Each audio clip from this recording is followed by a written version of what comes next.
말씀을 통해서 이 시간에는 애국하는 성도가 됩시다 라는 말씀으로 잠시 은혜를 받기를 원합니다.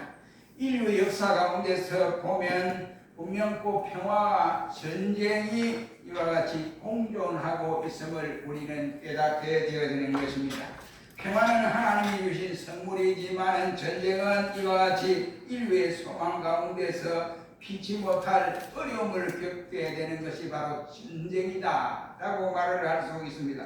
그러나 이 전쟁의 역사는 바로 인류에서 적이요 또 하나님이 절대적으로 원치 아니하는 방법이다 라고 말을 할 수 있습니다. 오늘의 세계 도처에는 숱한 나라 민족들이 살고 있습니다만은 나라마다 한 번도 전쟁을 겪어보지 아니한 나라가 아무데도 없다라고 생각을 합니다. 우리 성경에 나타난 이스라엘의 역사를 보아도 전쟁의 역사는 계속 이어져 갔는데 저들이 가나안 복지에 들어가기까지 전쟁의 역사는 끊임없이 이어져 갔다 하는 사실을 볼 수가 있게 됩니다. 우리는 한국의 역사를 되돌아보더라도 정말로 보면 6.25라고 하는 이 전쟁은 바로 민족의 비극이요 슬픔이 아닐 수 없다라고 생각이 되어집니다. 이것 때문에 지금까지 고향을 지천에 두고도 가보지 못하고 이와 같이 갈 수 없는 실향민들의 가슴 아픈 내용들이 우리는 절실히 느껴지고 있습니다.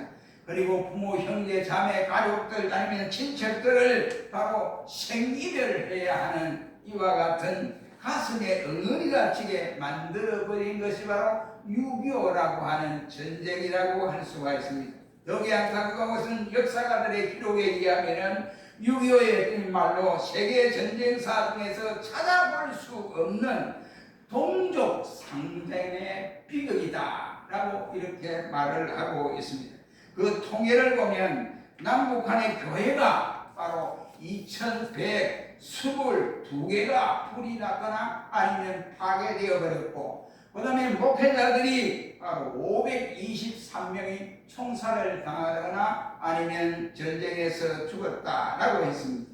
인민군의 숫자는 164만 4,280명이 죽었고 남한에 있는 이와 같이 국군들도 41만 9,350명이 전사를 했다라고 통계가 나와 있고 미군들도 이와 같이 14만 3,958명이 이 한국전쟁 3년 동안에 죽은 숫자였다라고 했으며 또한 그 밖에도 인민군의 남북한에 합해서 345만이 죽었다라고 했습니다. 그리고는 미군은 3년 동안의 전쟁의 경비가 200억 불이나 되는 세계 제2차 대전보다도 엄청난 몇 배의 값어치를 조그마한 땅덩어리 한국 땅덩어리에서 빚어지고 말았다라고 했습니다. 그리고 그 전쟁으로 인해 죽은 수요도 2차 대전 수요보다 훨씬 더 많았다라고 하는 학계의 통계가 나와 있음을 볼 수 있습니다. 이 엄청난 전쟁은 영원히 이 땅에서 사라져 버려야 할 사건이라고 말을 할 수가 있습니다. 그런데도 불구하고 저 북쪽의 김정은이는 전혀 그런 것을 인식하지 못하고 있습니다. 그래서 어찌하면 시간을 내면 아니면 허시탐탐 시간을 내서 남한을 어떻게 침공할까 이것에 열을 올리고 있는 것이 김정은의 모습이라고 할 수 있습니다. 자기의 힘으로 이제 남한을 꺾을 수가 없으니까 남한은 초보화의 시대를 당해서 이와 같이 신무기를 개발하고 우주에 또한 비행기를 떼와서 모든 것을 이와 같이 이 정보를 수집하고 하니까 북한에 따라올 수가 없습니다. 그러니까 안 되니까 러시아와 협작을 하지 못된 푸틴과 합작을 해서 이제 러시아에 있는 기술을 전수받는 이러한 형편에까지 놓이게 되었습니다. 몇 해 전에 미국인을 몰고 온 이철수라고 하는 대의 말에 의하면 그 시대와 지금은 많이 달라졌습니다만 저는 24시간 동안에 서울을 불바다로 만들어버리고 그리고 바로 한 달만 되면 모든 남한을 초토화시켜버리는 이런 작전을 짜고 있습니다 라고 했습니다. 아무튼 이러한 전쟁의 역사는 한번 일어나면 수백만이 넘는 바로 인명 피해를 가져올 뿐만 아니라 엄청난 재산의 손해까지 우리에게 다가오게 되는 것입니다. 그렇다면 우리는 기독 신자로서 나라를 위해서 무엇을 해야 할까 하는 것입니다. 우리는 이 8월에 이와 같이 해방의 달입니다. 어느 가수가 하는 말이 해방절개 지킬 필요 없다 그래요. 왜 그러느냐? 그 가수가 하는 말이 왜 그러면 우리가 이와 같이 남의 나라의 억압을 받게 됐는가 이것을 깊이 생각하고 그렇게 된 것은 우리가 힘이 없어서 그래야 됐다. 그래서 우리 스스로가 힘을 길러야 된다. 우리가 힘이 있으면 절대로 외세의 침략을 받을 수 없다. 이게 8.15 해방 이거 뭐 깃발도 세우지 말고 이제는 그것은 뼈아프게 가슴에 새기고 우리가 되새겨서 우리 국민 모두가 힘을 길러야 한다. 이렇게 말을 한 어느 가수의 말이 생각나게 됩니다. 저도 그 가수의 말과 이와 같이 같은 마음이라고 생각을 합니다. 우리가 힘이 없어서 이러한 어려움을 겪고 있다라고 말을 할 수 있습니다. 저 정치가들이 하는 짓거리나 보십시오. 자기의 밥그릇을 챙기기 위해서 나라는 뭐 어디로 가지 생각 없어요. 자기 밥그릇에 연연하여 있는 이러한 모습들을 볼 수가 있지 않습니까? 이러한 시대에 우리나라를 누구의 손에 맡겨? 정치인들의 손에 아니에요. 그러니까 우리 기독 정신을 가진 기독 신자들이 나라를 위해서 어떻게 해야 할 것인가 하는 것을 우리는 깨닫고 이 시간에 조국을 바로 사랑합시다. 조국을 우리가 사랑해야 우리나라가 건재할 수 있다라고 생각이 되어져서 8월 마지막 주가 이제 남았습니다만 오늘 이 말씀으로 은혜를 받기를 원합니다. 나라를 사랑하는 길은 첫째로 어떻게 되냐? 우리 성도들 각자가 자기의 직무에 열심히 감당해야 합니다. 그래야 그것이 나라를 사랑하는 요인이 될 수 있습니다. 우리 국민 모두가 각자가 할 일이 다 있습니다. 그 할 일에 대해서 자기 직무에 열심히 일을 하는 것이 곧 예국을 하는 길이다. 이런 말이 되겠습니다. 정치인들은 바른 정치를 해야 하고 또 그리고 사업을 하는 사람들은 진실한 사업을 해서 이와 같이 못된 마음을 품지 아니고 착복하는 이와 같은 사업자가 되지 아니하고 또 그리고 진실하게 하고 농부는 열심히 농사일을 지어 풍작을 이루게 되고 학생은 학생으로서 자기 할 의무는 교육에 대해서 열심으로 공부하여 자기 할 일을 다 하게 되고 또 그리고 신자는 열심으로 믿음 생활을 잘 하여 나라를 위해서 하나님 앞에 맡겨져야 한다라고 생각이 되어집니다. 목회자는 두려워할 것도 없습니다. 제가 이와 직분에서 소명을 받을 때 이 목회자들이 하도 정신없는 짓을 하니까 이거 어떻게 좀 개혁 좀 해봐야 되겠다 이렇게 생각하고 두 사람이 부둥켜 안고 기도하면서 하나님 우리에게 이와 같이 목회자의 길을 가도록 해주십시오. 저는 목회자의 길이 뭔지 몰랐어요. 그 당시에는 하나님이 제일 좋고 그 다음에 목사인 줄 알았어요. 그러는 이 부패한 이 목사들의 모습을 다 이와 같이 해방시켜서 우리가 새로운 목회자의 상을 갖고 해야 되지 않겠습니까? 하고 두 사람이 부둥켜 하고서는 우리 상사인 스님하사와 부둥켜 안고 울면서 기도했습니다. 그 기도가 전철관이 되어서 하나님이 나를 이렇게 선택하여 세워주셨다라고 저는 생각합니다. 그런데 해보니까 뜯어보니까 열어보니까 부패한 것이 한두 가지가 아니에요. 그러니까 이와 같이 계란을 가지고 파이를 치는 이런 격이 되어버렸어요. 바른 말을 해도 믿어주지 않습니다. 시대가 어느 시대인데요. 이러고 막 꺼내버려요. 말을 해도 누가 옆에서 협조하는 사람들이 없는 안타까운 시대가 되었다라고 생각을 합니다. 이러한 시대의 목회자는 목회자의 바른 길을 가야 한다라고 생각이 되어집니다. 나라를 사랑한다고 입으로만 이와 같이 입으로만 떠들어 대도 자기의 직무에 충실하지 못한다고 한다면 그 사람은 나라를 사랑하는 사람이 아니라고 생각을 합니다. 세력이나 권력 다툼이나 정치 다툼이나 자리 다툼만 한다고 한다면 나라의 장래는 정말로 암담한 짝이 없고 여러분 월남을 아시지 않습니까? 월남이 없어져 버렸지 않습니까? 백두공에게 침해를 당하고 말았습니다. 거기에 쏟아부은 이와 같이 미군들의 그 돈은 엄청난 기하급수의 6.25 전쟁 다음에 아마 쏟아부은 장기의 이와 같이 대가라고 할 수 있습니다. 여러분, 저 일본이 세계의 산업국가로서 최강국이 되기까지는 어떻게 경제 왕국이 되었느냐, 성장하는 이것은 저들의 대단한 모습이다 라고 할 수 있습니다. 미국이 기술이 없어서 일본보다 경제적인 이와 같은 상황에서 뒤지고 있습니까? 절대로 그렇지 않다라고 봅니다. 미국은 아주 세계적으로 이와 같이 기술이 제일 뛰어난 기술을 가지고 있습니다.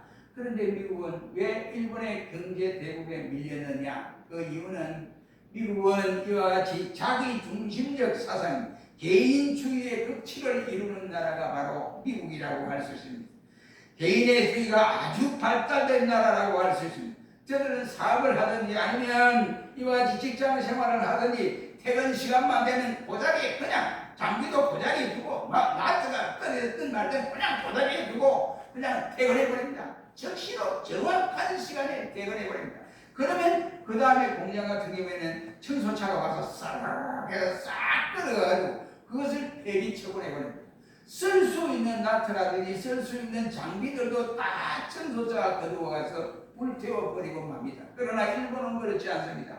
퇴근 시간이 되면 퇴근할 줄도 모르고 자기 주위에 떨어진 나트, 쓸모있는 나트들은 다 주워서 구분하여서 다음 이와 같이 작업대에 쓰도록 저들이 준비하고 있다. 그 이유가 왜 그러느냐? 그들은 만약 이것을 낭비하면 나라의 살림이 낭비되는 것이다 라고 생각을 하고, 일본 사람들은 그렇게 나라를 사랑하는 마음이 대단한 모습을 볼 수 있습니다. 제가 목회하기 전에 일본 애들과 한 3년을 이와 같이 근무를 했습니다. 근무를 하면서 일본 도시바에도 가고 이렇게 했습니다. 일본 도시바 회장집에 갔더니 우리나라 같으면 엄청나게 완전히 이거는 이 초대형 아마 칩으로 간주했습니다. 그런데 가보니까 18평 회장이, 도시바 회장이 18평에 사는데 보니까 안에 들어가 보니까 그게 침대는 벽에다 이렇게 다 붙였다가 저녁에 잘 때는 그 침대를 빼버려요. 그 2천 침대를 쓰고 이렇게 써요. 그래서 깜짝 놀랐습니다. 그래서 일본이 세계의 경제 강국이 되었구나 이렇게 생각한 일도 없지 않아 있습니다. 아무튼 우리가 볼 때에 일본은 나라를 사랑하는 마음이 국민 전체에 따릅니다. 그래서 저는 평소에도 가만히 생각하면 나라를 위한 일이라면 절대로 저들이 양보하지 않습니다. 그러니까 이 모든 농산물도 개방을 해요. 정부의 입장에서 개방을 해야 이 세계의 전부 하나가 되어서 네트워크를 이루니까 개방을 하고, 국민들이 그 대신 자기 나라의 물품만은 조금 비싸도 자기 나라 것을 사용하고 있는 국민성을 볼 수가 있게 됩니다. 그런데 우리 민족은 어떻습니까? 전혀 그렇지 않습니다. 지나치게 자기 중심주의에 빠져 있습니다. 개인은 세상에서 이와 같이 개인적으로 볼 때는 우리 대한민국의 사람이 세계 제1위입니다. 그런데 거기에 한 사람만 딱 붙여놓으면 두 사람만 합쳐지면 그만 이것이 1등이 아니고 제일 꼴찌가 되는 거예요. 왜? 자기가 먼저 선수를 재서 1등 하려고 싸움 박질을 하고 다른 사람을 걸뜯고 비난하고 이렇게 한다고 하는 사실은 이왕 세계에서 다 알려진 사실이라고 할 수 있습니다. 자기 사리 사욕에 얽매여 있었던 모습을 볼 수 있습니다. 대통령이나 국회의원이나 지방장관들이나 권력을 가진 사람들은 그 권력을 이용해서 자기 영광을 위해서 자기 지구에 열을 올리고 있는 모습을 봅니다. 10,000달란트의 이와 같은 국민 소득이 된다고 하지만 쓰는 것은 30,000달란트, 40,000달란트를 쓰게 되는 것이 오늘의 우리의 현실이다 보니 수입은 적자가 되고 모든 일들이 이와 같이 적자가 될 수밖에 없고 경상수지가 마이너스가 될 수밖에 없습니다. 여러분, 이러한 현상은 한마디로 자기 직무에 충실하지 못한 것이다 라고 생각을 합니다. 그러므로 우리 하나님 앞에서 우리가 정직하게 살고 주어진 직무에 불평하지 말고 성실하고 이웃을 위해서 선한 봉사자의 길을 걸어갈 때 하나님이 이 나라에 다시 한번 교회를 통해서 견고하게 축복하여 주실 줄로 믿습니다. 그러니 내가 할 수 있는 내 직무에 충성하는 종들이 되시기를 바랍니다. 두 번째는 애국하는 길은 단합된 마음을 가져야 한다라고 생각합니다. 우리 민족이 단합이 아주 약한 것은 누구나 다 인정할 수 있는 사건이라고 할 수 있습니다. 바로 이와 같은 문제 때문에 이와 같이 여러 가지 각각 상황 가운데서 자신으로부터 약점을 해결하려고 하는 그러한 노력이 우리에게 전제되어야 하는데 그런 것을 알면서도 그것을 이와 같이 버리거나 다시 좋은 것으로 받아들이려고 하는 이러한 생각은 전혀 없습니다. 중국인들 보십시오. 중국인들을 빌려서 죄송한 이야기입니다만 다른 말로 표현하면 뗀놈이라고 그러잖아요. 뗀놈. 왜 뗀놈이냐? 중국인들은 자기 주위의 사람들이 이와 같이 성공을 못할 때에 그 사람이 성공할 수 있도록 주위 사람들이 다 도와준다는 거예요. 그래서 경제의 애국으로 점점 부상하고 있는 모습을 봅니다.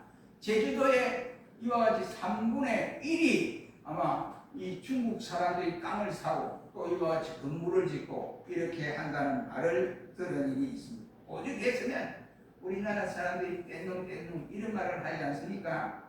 이렇게 만연되어버린 우리의 사회를 이제는 교회가 힘을 써 하나가 되어서 이루어 가야 된다라고 생각합니다.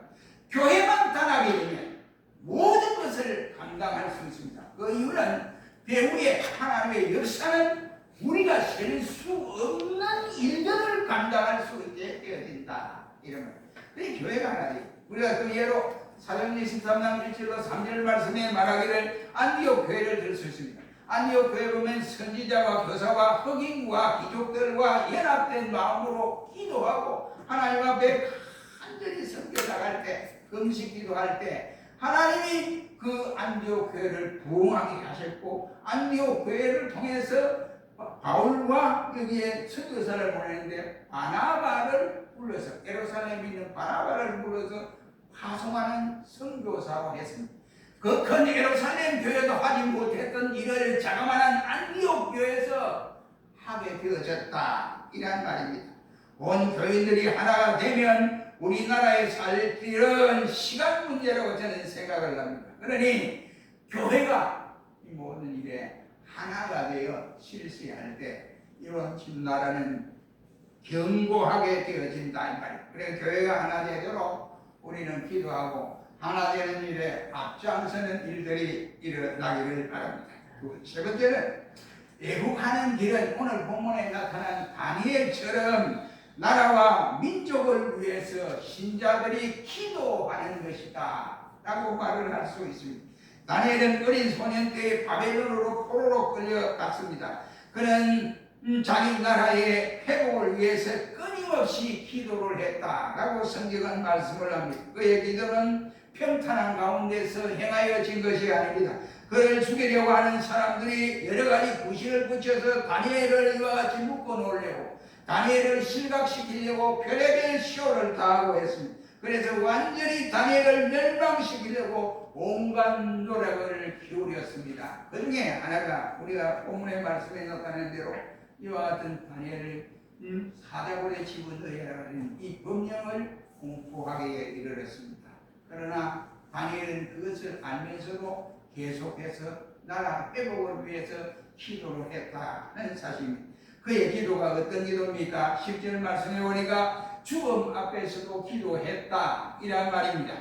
왕의 조서는 30일 인시조치법으로 이와 같이 해서 우리로 말하면 이와 같이 국회에서 이와 같이 법을 통과해서 30일 동안에는 왕을 위해서 왕이 아니고 또 이와 같이 그 왕 외에 어떤 신을 섬기거나 사람을 섬기거나 발각되어지면 무조건 기도를 하면 사자굴에 집어넣어서 죽이기로 이렇게 법령을 공포를 했습니다. 한마디로 죽음의 법이다 라고 할 수가 있습니다. 다니엘은 이러한 법이 누구 때문에 이와 같이 제정되었다 하는 것을 너무나 잘 알고 있습니다. 그래서 이 법을 어겼을 때 당하는 불이익은 찾아오는 것이 자신의 죽음이라고 하는 것을 너무나 잘 알고 있습니다. 그는 이것을 알고도 나라와 민족을 위해서 기도하는 것을 쉬지 아니했다라고 말을 하고 있습니다. 죽을 각오를 하고 기도를 했다는 말이 되겠습니다. 여러분, 죽음을 앞에 놓고 있는 기도, 다니엘의 기도는 마음이 확정된 기도였다라고 할 수가 있습니다. 여기 범인하는 마음이 아니라 그는 불안이나 공포에 같은 그러한 있을 수가 없습니다. 왜냐하면 사람이 마음만 바로 먹으면 겁날 것이 없어요.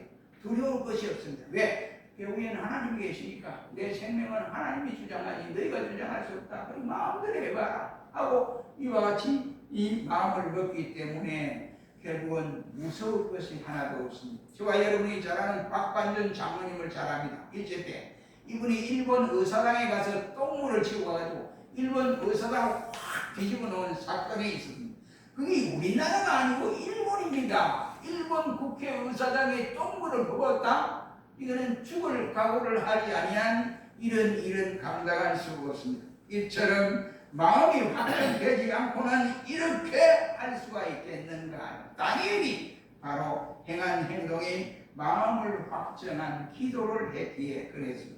그는 자기 생애를 정리한 상태에 있었습니다. 한평생 그는 그렇게 살아왔습니다. 그러니까 그가 겁낼 필요도 없다는 말이 되었습니다. 고문이 두렵겠습니까? 사자굴 속에 들어가는 것이 두려워 떨겠습니까? 그렇지 않습니다. 그는 어떤 어려운 가운데서 하나님 만나기 위해서 기도 준비를 하고 있었다. 이런 말입니다.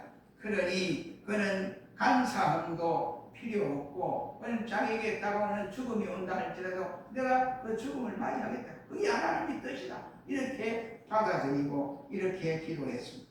고국을 향하여 갈 수는 없지만 내가 비록 하나님을 만날 때에 뜨뜻하게 만나기 위해서 준비되는 기도를 해야겠다 하고 다니엘은 하루에 3번 예루살렘 쪽의 창문을 열고 기도를 했다라고 했습니다. 그러니 소리는 안 내고 입으로 그냥 조용히 기도한 것이 아니라 그럴수록 다니엘은 큰 소리를 부르짖으면서 오냐 너희가 들으려면 들으라 이 간사한 놈들아 들으라 하고는 큰 소리로 내어 기도를 한 것을 볼 수가 있게 됩니다.